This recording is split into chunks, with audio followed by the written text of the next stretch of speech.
In 1938, Napoleon Hill, the man who wrote the most famous success book in history, typed a new manuscript. But when he showed it to his wife, she was terrified. She forbade him from publishing it. She believed the contents were so controversial they would ruin his reputation and perhaps curse his family. The manuscript was locked in a vault. It sat there, gathering dust for 70 years. It wasn't released until 2011, long after Hill was dead. Why was it hidden? Because in this book, Hill claims to have done the impossible. He claims to have cornered the devil himself and forced him to confess his secrets. This isn't a religious story. It is a manual on how 98% of humanity is being psychologically controlled without even knowing it. Welcome to Outwitting the Devil. The book is written as a raw transcript of an interrogation. Hill forces the devil to speak, but this devil isn't a man with a pitchfork. He describes himself as energy. He is the negative side of the atom. He lives in the fear, the procrastination, and the doubt of every human mind. Hill asks him, "How many people do you control?" The devil replies with a chilling statistic, 98%.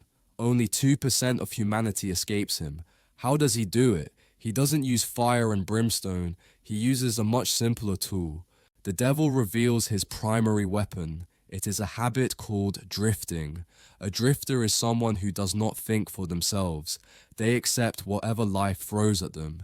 They take the job they are given. They believe what the news tells them. They never make a definite decision. The devil explains that he enters a mind young. He uses schools and parents to teach children what to think instead of how to think. By the time they are adults, the habit of drifting is permanent. Are you a drifter? Ask yourself, do you have a major purpose in life? Or are you just hoping things will work out?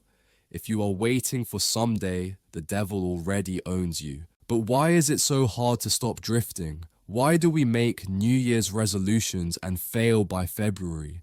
The devil calls this hypnotic rhythm.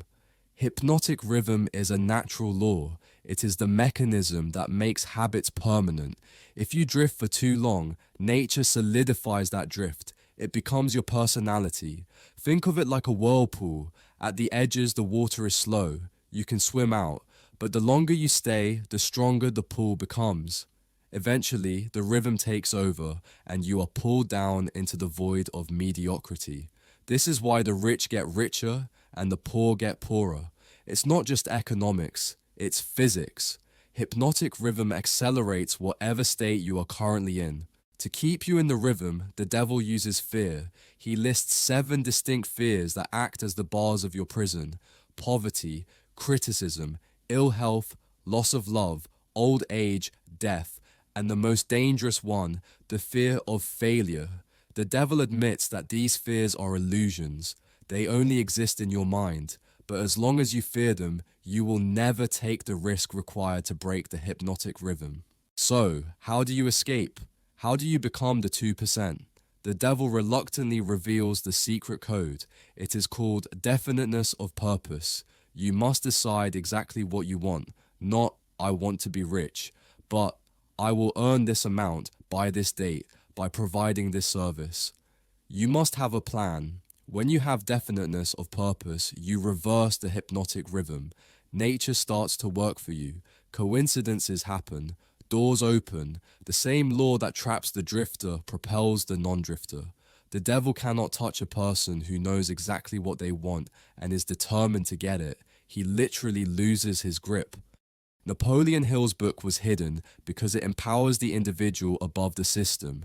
It tells you that your failures are not bad luck. They are the result of drifting. You are standing on the edge of the whirlpool. The current is pulling. Will you drift or will you grab the oars? The choice is yours. But remember, the time to decide is now, before the rhythm sets in.